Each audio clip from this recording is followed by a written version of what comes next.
She didn't scream when they dragged her by the hair. That silence, the kind that made the horses twitch and the preacher look away, was louder than any protest. She'd been pulled from behind the feed store, where she'd tried to sleep beneath a torn tarp, curled around a sack with a bonnet inside. She was barefoot, thin in the way hunger chisels women into ghost figures, and her dress clung to her in sweat-streaked folds. The men didn't use her name. If she had one, no one remembered it. They called her the barren stray, and today they decided the town was done tolerating her kind. The dust rose in tired swirls as her body dragged over the dry main road. Her wrist was knotted with frayed rope, and her scalp bled beneath tangled blonde curls dulled by ash and dirt. The August sun struck high and hot, casting harsh shadows from the saloon porch to the jailhouse railings. She didn't resist. Not because she agreed, but because she'd long learned that begging in this town only sweetened the cruelty. From the far end of the street, where heat shimmered off wagon wheels, two small girls stood barefoot in the dust. They weren't identical, not truly, but close enough. One had a gap in her front teeth. The other dragged a doll by its neck, its calico body patched with lavender thread. Their faces were flushed from sun but clear-eyed. They couldn't have been more than 6. The woman was nearly at the trough outside the general store when the girls stepped into her path.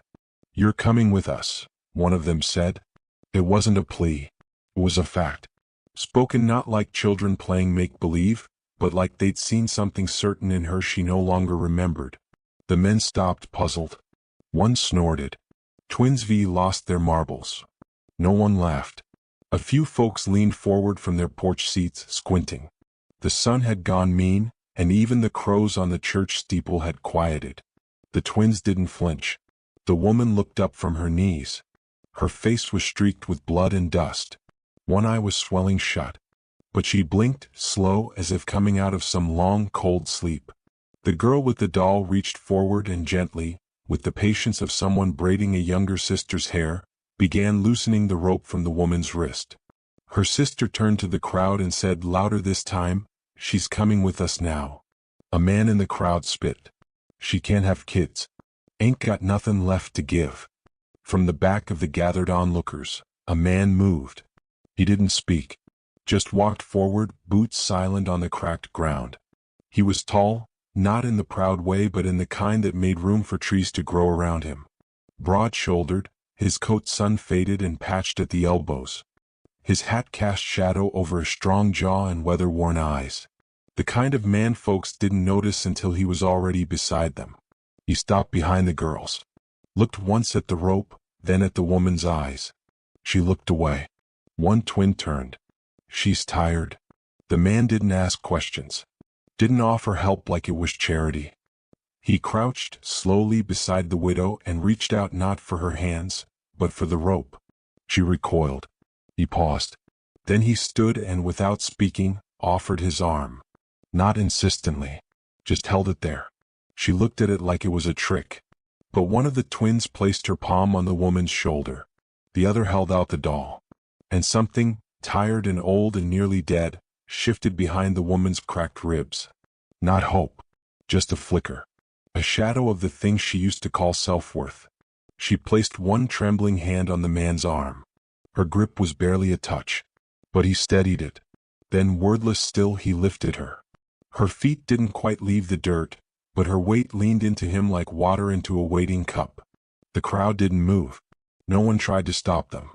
But judgment clung like humidity, thick and unseen. The man, the widow, and the two girls turned toward the outskirts of town. The twins walked ahead, side by side, as if they'd been expecting this all along. As they passed the preacher, he muttered something about decency and consequence. The man didn't look back. She didn't cry. But the wind picked up as they walked, soft and sudden, and in its hush, no one dared to speak. By the time they reached the edge of town, the girls had begun to hum. A tune without words, something old, lullaby sweet and broken. The widow's legs buckled once. The man paused, adjusted her weight, then carried her the rest of the way. It was nearly evening by the time they reached the cabin. It sat alone on the rise of a hill, with nothing but wind, wild grass, and the bones of a broken fence for neighbors. The porch sagged. The chimney leaned like it was tired, but it stood, weathered and real. He laid her on a small cot near the hearth. The girls lit a lamp. One fetched a basin. The other poured from a kettle already simmering on the stove. The man pulled up a chair, sat down and waited. No one asked her name. That night, the girls made a bed on the floor with their quilt. They each held a corner of it and looked to her like she was meant to join. She didn't. She sat curled by the fire instead, still wrapped in a stranger's coat, legs tucked to her chest, staring at the flickering light like it held something she'd forgotten. The man handed her a tin cup. Inside, warm broth, thick with onion and root vegetables. She sipped. She wept. Not loud. Not shaking. Just salt falling in silence. The girls pretended not to see. Later, as the fire dimmed and the moonlight pressed silver through the slats, she heard one of the girls whisper, "She's like a candle. Lit up again just a little." The other replied, "Mama would have liked her." She didn't ask what happened to their mama. And they didn't tell. Sometime past midnight, the man covered her with a wool blanket and placed something beside her on the floor. The object was old. Worn leather, scratched and softened by years. A children's book. She didn't open it. But she did place one hand on its cover before falling into sleep. The deep kind, the kind without dreams, where the body believes just briefly it's safe. The rooster cried late the next morning. She rose slow, stiff from the floor. The man was already gone, outside chopping wood. The sound came steady rhythm without anger. She poured water into a dented tin basin, found a rag and wiped her face. Her reflection in the cracked mirror caught her by surprise. The swelling had gone down. The bruises were purple-blue now, not red. She tied her hair back with a scrap of muslin. Her fingers trembled. She found a needle and thread and stitched a tear in her skirt. No one had asked her to. That afternoon the girls took her down to the stream. They gathered smooth stones and showed her how to skip them. She laughed, only once, and quickly covered her mouth, like it had escaped without permission. The older twin noticed. "It's all right," she said. "Your laugh's not broken." That night, the widow sat beside the fire again. The man placed cornbread on her plate. She nodded once, a silent thank you. He nodded back. She'd kept the book, placed it under her pillow. But she hadn't opened it. The third night, after the girls were asleep and the man had gone out to check the livestock, she stepped outside. The stars were sharp and bright. Windless. The prairie was quiet as a church after funerals. She sat on the porch steps and let the night wash over her. When the man returned, he didn't speak. He simply sat beside her. Minutes passed like hours. Or maybe seconds. Time had stopped needing to mean anything. Then she whispered, "They'll ask why you keep someone like me here." His voice, when it came, was low and worn. "They don't get to answer that." She stared out at the field. The wind moved through the tall grass like a tide. She asked, "And the girls?" "They already chose." She pressed her hands into her lap. "I can't give them what they need. They need a lap to sit in. A hand to hold." "And you?" He didn't answer. But he leaned forward, elbows on his knees, and said like a prayer, "You're not a stray." That night she did not sleep by the fire. She lay beside the girls, holding one hand in each of hers, the way a child might hold a wish. She hadn't dreamed in years. But that night she did. Of sunflowers growing in dust. Of a baby bonnet folded into soft hands. And of someone saying, not loud but sure, "You still get to belong." The cabin didn't speak, but it remembered. Every corner had a softness worn into it. Not by comfort, but by years of quiet survival. Scrubbed floors, patched curtains, a table with mismatched chairs that didn't mind each other's differences. Even the cracks in the wood whispered stories, though none of them out loud. She stood at the threshold for a long time before stepping in. The twins had run ahead, muddy feet leaving ghost prints on the floorboards. One climbed onto a stool and reached for tin cups while the other stirred something thick in a kettle. The man, still silent, held the door open behind her but didn't guide her in. He was not a herder. Just a presence. Wide, worn, and calm. She stepped inside barefoot, flinching at the sudden warmth. The smell of rosemary and wood smoke clung to the air like a hymn. She rubbed her arms as if her body didn't quite believe it was allowed here. The man closed the door. It didn't slam. Clicked, soft sure. The kettle rattled gently. I stirred it twice, the younger twin said proudly. She means burned it twice, her sister replied with a grin. The man took a cup from the shelf, ladled stew into it, and handed it to the woman. She didn't take it. Not at first. Her hands hovered midair, fingers twitching like they remembered hunger but didn't trust kindness. Then, slowly she took the cup, wrapped both hands around it, and sank into the nearest chair. It groaned under her weight, not from heaviness but from unfamiliarity. Like the chair had never held someone who needed to be held gently. The stew tasted of salt and root. She swallowed without chewing. No one asked questions.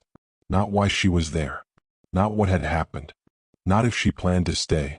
She didn't realize how strange that silence was until her spoon scraped the bottom of the cup. The twins shared the other chair, legs swinging. One of them pulled a battered tin horse from her pocket and began brushing its mane with her sleeve. She doesn't talk much, the girl with the doll whispered. Neither do you, her sister whispered back. Their eyes flicked to the woman. Do you? She didn't answer. They didn't push. When the fire died low and her bones began to ache from stillness, she rose and set the cup near the basin.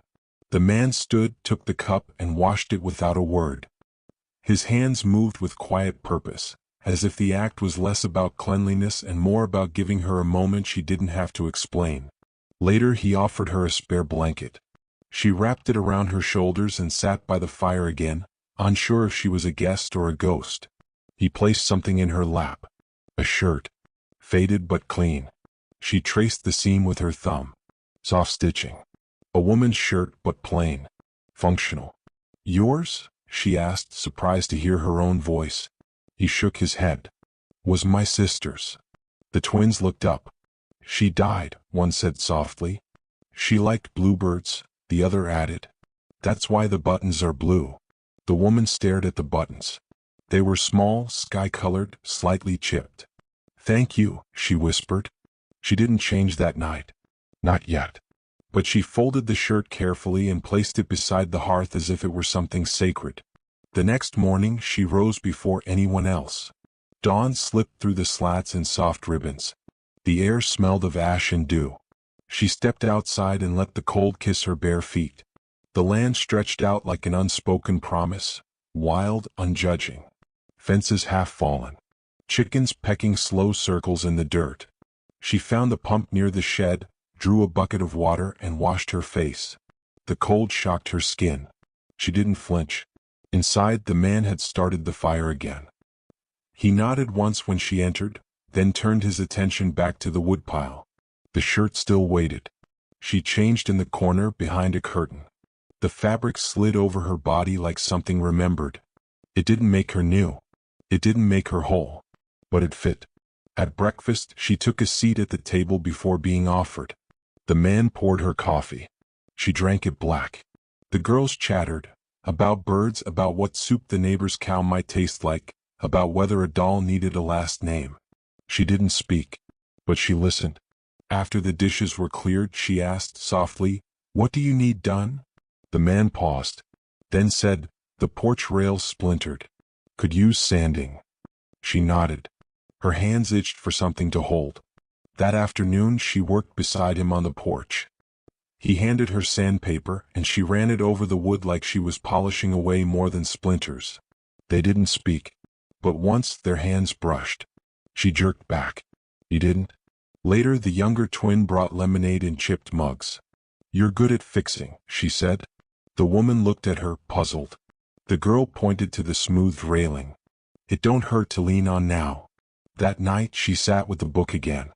It hadn't moved from under her pillow. She opened it. Inside were sketches, not printed illustrations but hand-drawn pictures in pencil and ink. A child's drawings, some signed M. One page showed a woman holding a baby. Another, a wagon under a storm. Another, a girl with a bonnet made of stars. She ran her finger over the lines, then flipped to the blank pages at the back. She didn't cry, but her chest ached with something old and wide and alive. The girls fell asleep against her legs. She let them. She stayed like that for hours, watching the fire, her palm flat on the cover of the book. The next day she stitched torn seams on the twins' dresses. She asked where the bread tin was. She boiled potatoes. By the third day the cabin no longer looked surprised to see her. The porch railing gleamed like it had always been smooth. One afternoon a knock came. A neighbor woman stood there, older, sharp-eyed, carrying a basket of apples. She looked the widow up and down like measuring a fence post. "You stayin'?" The woman hesitated. The man behind her answered, "She's here." The neighbor didn't smile. But she handed over the basket and said, "Tell her to slice them thin. Crust's in the mood for pie." Then she walked away. The widow stared after her. She turned to the man. "You didn't say anything when I first came," she murmured. "You just let me be here." He shrugged. "Didn't see a reason not to." She blinked. "That's it." He nodded once. She whispered, more to herself, "Most folks look at me like I'm already broken." He met her eyes. "You're not glass." That night she left the door open while the fire burned low. She sat beside it, feet tucked under her, watching the wind move through the grass. The girls had made her a ribbon, tied it from strands of hay and blue thread they'd found. They'd left it on her pillow. She wore it in her hair. The man saw but said nothing. She liked that. She liked the quiet knowing of him. The next morning a small commotion stirred near the road. She stepped outside to find the twins crouched near a box. Inside it, kittens. 2 of them. Mewling, eyes half open. "They were just left here," one girl said, furious. The woman stared at the box. "They can't stay outside," she murmured. The man emerged from the barn. "Wasn't you?" she asked. He shook his head. But something in his face said he knew more than he said. She knelt beside the girls. Picked up the smaller kitten. It trembled in her hand. She tucked it against her chest. The other climbed into her lap. The twins beamed. The man watched from the fence, silent again. She looked up at him. Said simply, "They belong here." He didn't answer. He didn't need to. That evening, as the sun dipped low and the sky turned gold around the edges, she sat at the table folding linen napkins into little birds. The girls watched, entranced. She told them stories, not big ones, just flickers of her childhood. A lemon tree she'd climbed. A blanket she'd lost. The man sat nearby repairing a boot. He didn't interrupt. When one girl asked, "Did you ever have a baby?" the air shifted. The woman paused, then nodded once. "Almost." And nothing more. The girl didn't ask again. But she leaned over and took the woman's hand. "I'm glad you're here now." The woman kissed her forehead. The man set the boot aside. Later, after the girls were asleep, she sat on the porch steps, the kittens curled on her lap, the wind soft through her hair. The man joined her. Neither spoke for a long time. Then she said, "I feel like if I breathe too loud, it'll all vanish." He said, "It won't." She turned to him, eyes shining with a fear she hadn't named. "I'm not used to being wanted without being useful." He looked at her. "You're not furniture." She laughed. Just a breath. Then she asked, "Why do the girls like me so much?" He didn't look at her when he answered. "Because they see what you don't." She watched him, the side of his face lit orange by firelight. "What do they see?" she asked. He stood, brushed his coat, and before going inside said, "A place to belong." She sat on the porch long after, the kittens rising and curling again against her skirt. She looked at the stars, then at the window where the twins slept. Inside, the book still lay open on the table. But now, on one of the blank pages, a drawing had been added. A rough sketch. A woman sitting between 2 girls, a kitten in her lap and a ribbon in her hair. She hadn't drawn it. But someone had. And whoever had seen her. The first time she stepped back into town, she did it with the twins on either side, her shoulders squared and her hands empty. She wore the bluebird button shirt and a faded skirt she'd mended herself. Her hair was pinned back with the girl's makeshift ribbon, and the kitten had curled itself into the crook of her shawl, peeking out like it had always belonged there. The wind was mild that morning, just enough to stir loose cotton from the roadside and lift the corners of old flyers on the post office wall. But the quiet had teeth. They walked past the saloon first.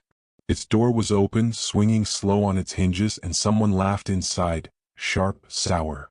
A man in a dusty vest leaned against the frame, chewing a toothpick. He eyed her like she was a ghost returned to haunt him. She didn't flinch. The twins waved politely. At the general store, the clerk glanced up from behind his counter and dropped his eyes again just as quick, as if politeness was permission and he didn't want to give it. By the time they reached the chapel steps, her back was damp with sweat. The bell rang once, thin and long, and the sound seemed to drag something out of the past. Something heavy. A woman in gray stood on the church stoop, watching them. Bonnet crisp, mouth set like mortar. She didn't speak, just pressed her lips tighter and moved aside, making her judgment known without offering room. Inside, the pews creaked beneath the weight of silence. Hymns hummed in wary tones, and when the preacher mentioned mercy, she swore she felt every neck tighten toward her. The girls didn't seem to notice. They hummed softly with the closing hymn, fingers curled around the edges of their dresses. One leaned her head against the woman's arm. Afterward, as folks filtered out, she stood near the back, unsure if she'd been part of the service or a lesson in contrast. The man hadn't come, he rarely did, but he'd walked them to the road and nodded once as if that was enough. They made it nearly to the mercantile before the whispering started in earnest. Didn't she lose a baby once? I heard she was barren. Twice married. Both times ended bad. She's just waitin' to take from someone else's table. She'll be gone by frost. The twins heard it too. One of them stopped walking and turned toward the gathering knot of townsfolk. She makes better biscuits than all of you. The crowd quieted.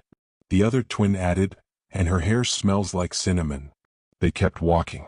The woman's breath shook once. Just once. She'd thought she'd gotten used to being looked through or looked down on.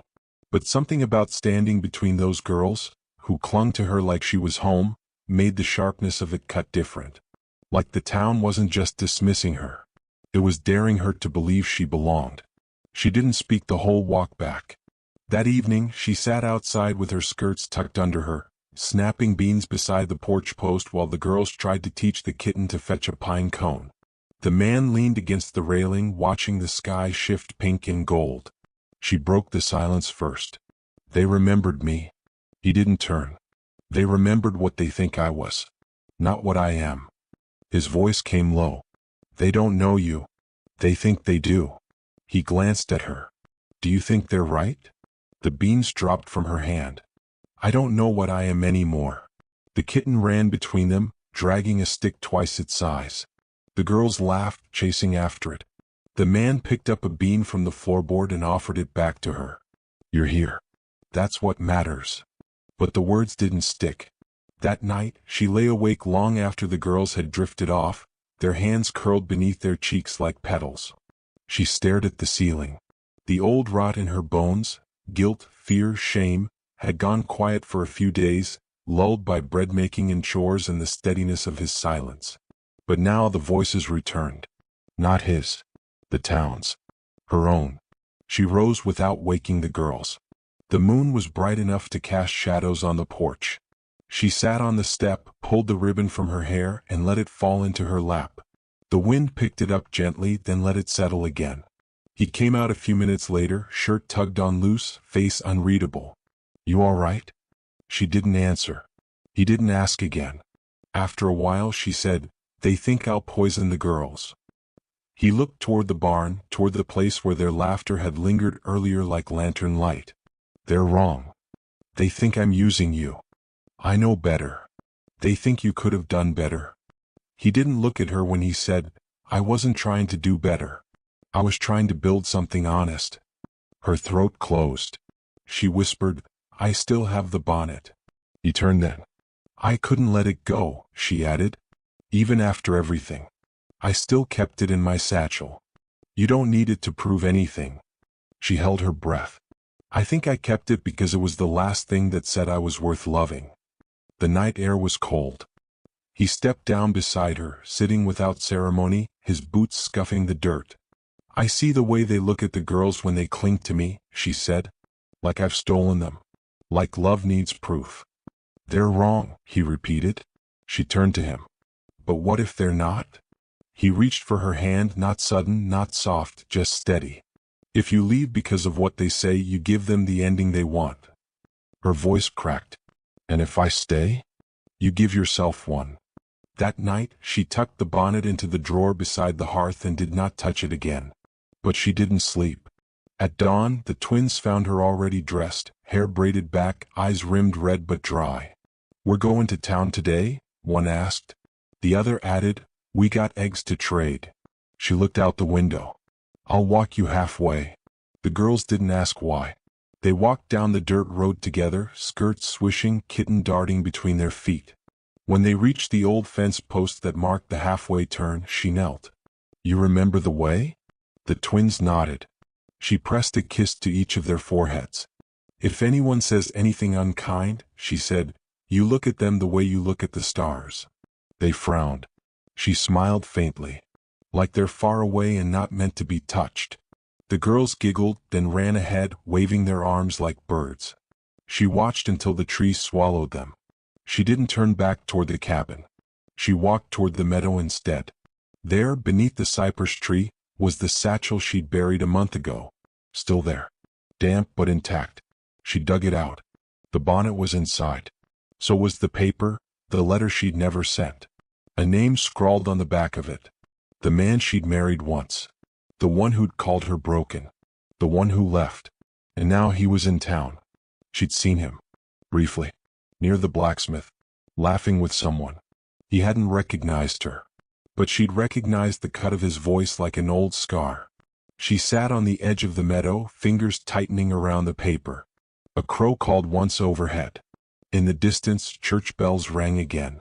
And she realized the town would never stop naming her by what she'd lost unless she named herself by what she'd become. The sky was cloudless. And the sun was rising. The day after she saw him, the man from before, everything changed, though nothing looked different.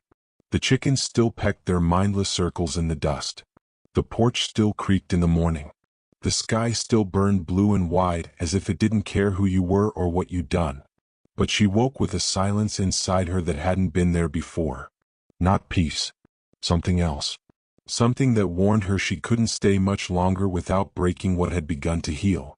The girls had drawn a picture the evening before, 3 stick figures and a kitten with a crooked tail.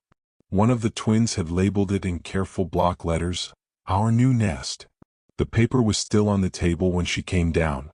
She stared at it, fingers pressed flat across the corner, as if keeping it from floating away.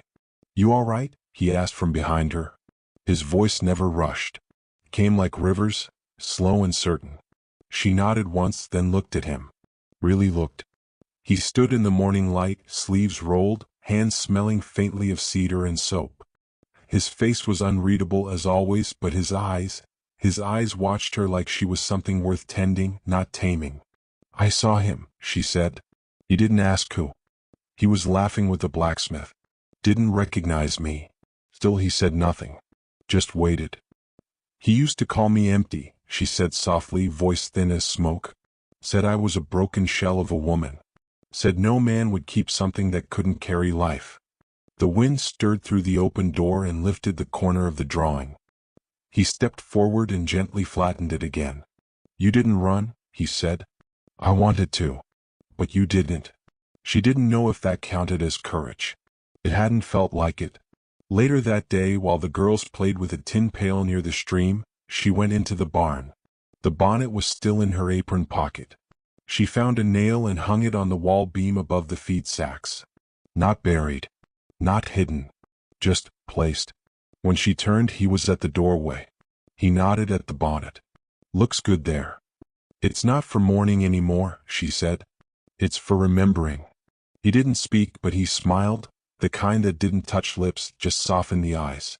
That night, she sat on the porch while he carved something with a penknife. The girls were already asleep, their laughter folded into dreams. "Do you miss her?" she asked. He didn't look up. "Every day." What was her name? Marjorie. Silence stretched between them. "She would have liked you," he added. "She liked quiet things. Things that took time." She swallowed. "I'm not sure I know how to be loved gently." He stopped carving. "You already are." The kitten crawled into her lap. She stroked it with slow fingers. Then, almost without realizing, she said, "I thought I'd be alone forever. That I deserved it." He looked at her then, long enough for her to feel it deep in her ribs. "I think we're all just waiting for someone to sit beside us and not walk away." The moon rose, pale and round, catching silver in her hair. The next morning, the twins found her stringing wildflowers across the porch rail. She taught them how to braid stems, and they told her about a bird's nest hidden in the tree behind the barn. They chirped so loud, one said, you'd think they were shouting poems. That afternoon they found an old cradle in the barn loft. Dusty. Forgotten. One twin climbed in and curled up like a kitten. The other insisted on rocking it with dramatic flair. She watched them, then gently touched the carved initials on the side. "MH. Marjorie's?" he said behind her. She nodded. "We don't have to keep it," he offered. She shook her head. "I want to." That night, the cradle sat by the hearth, cleaned and mended. The kitten claimed it first. She tucked the girls in, kissed their brows, and walked outside to sit on the porch alone. But she wasn't alone long. He joined her, carrying something wrapped in cloth.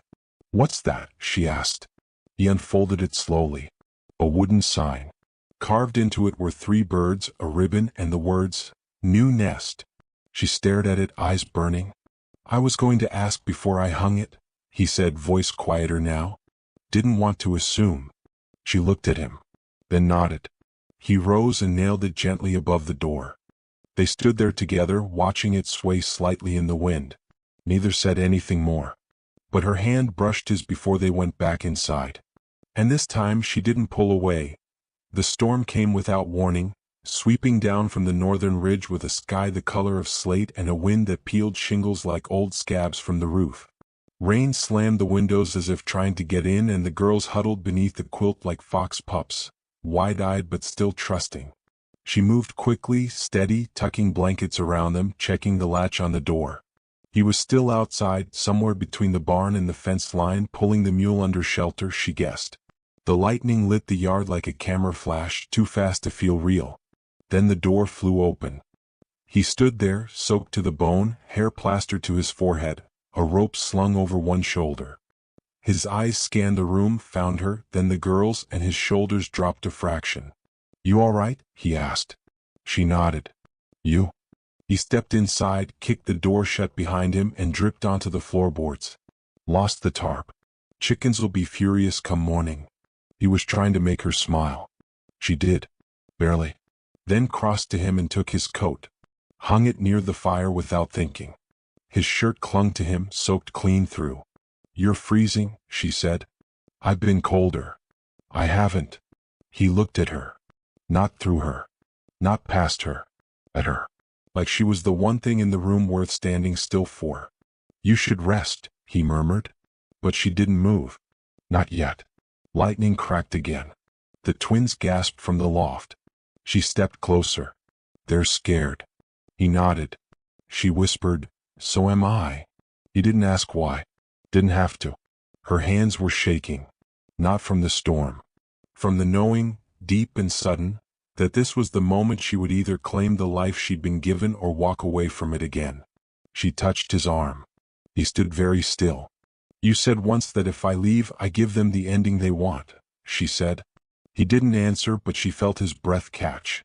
"I kept waiting for the moment when it would feel safe," she whispered. "But I think maybe safety's not something that waits for you. Maybe it's something you build. One small thing at a time." His voice was hoarse. "It's already here." She closed the distance between them, and leaned her forehead to his chest. The thunder growled behind them. The fire hissed. The wind scratched like claws across the shutters. But they stood still in it all, unmoving, unbroken. When she pulled back, her hand stayed at his chest. "I'm not running again," she said. He exhaled, slowly, then covered her hand with his own. "You don't have to say it," he said. "I want to." The girls giggled from above. The kitten yowled and leapt onto the hearth like it belonged in the center of it all. That night, they shared nothing more than closeness. No declarations. No promises. Just warmth. Quiet breathing. A door no longer shut. In the morning the world was washed clean. Puddles shimmered on the road. The air smelled like pine and forgiveness. She baked bread before the sun finished rising. The girls helped, flour on their cheeks and hair a mess. He came in from feeding the animals and paused in the doorway just watching them. She caught his eye, smiled, and for the first time it didn't feel borrowed. Later a neighbor knocked. A woman with hands like stone and eyes like fences. "I heard you made stew last week," she said. "I did." The woman offered a jar of apple preserves. They traded without further words. When she closed the door, she pressed her back to it and whispered, "They're watching." "They'll keep watching," he said. "Good," she replied. "Let them learn what healing looks like." The wind chime over the door, made of cutlery and bone buttons, sang softly.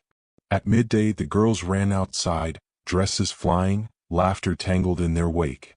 She followed, wiping her hands on her apron, and called after them to mind the mud. He stepped beside her. His shoulder brushed hers. She turned to him. "There's something I want to ask." His brow lifted slightly. She reached into her apron and pulled out the bonnet. He stilled. "I don't need this anymore," she said. "But I'd like to keep it. Not for mourning. Not for memory. But for the girls." He nodded. "Maybe someday they'll have daughters," she said. "And maybe they'll pass it down. Not as a symbol of what we lost, but what we claimed." He looked at her for a long time. Then said, "What do you want to be called?" She hesitated. Then turned to where the girls were spinning in circles beneath the sun. "Whatever they call me next." That night they sat around the table, for chairs now. The cradle still by the hearth, the kitten asleep inside it like a blessing no one asked for. He reached across the table, took her hand, and the younger twin said, mouth full of cornbread, "Can we call her Mama now?" Everything went still. Her throat closed. She looked at the girl, then at the man, then at the table, the fire, the wind chime's slow, silver hum. She nodded once, and the girl said, "Good." The older twin added, "Because she's already mine." In the silence that followed, a single tear slipped down her cheek. She didn't brush it away. Later, when the moon rose and the girls were tucked beneath quilts stitched with new thread, she stepped out onto the porch. He followed. The sky stretched wide above them, stars like stitched light on velvet. He asked, "You all right?" She leaned into his side. "I think I'm home." Behind them on the table the drawing still sat, now with a fifth figure added. The word Mama scribbled beneath. She hadn't drawn it, but she'd earned it, and that was more than enough.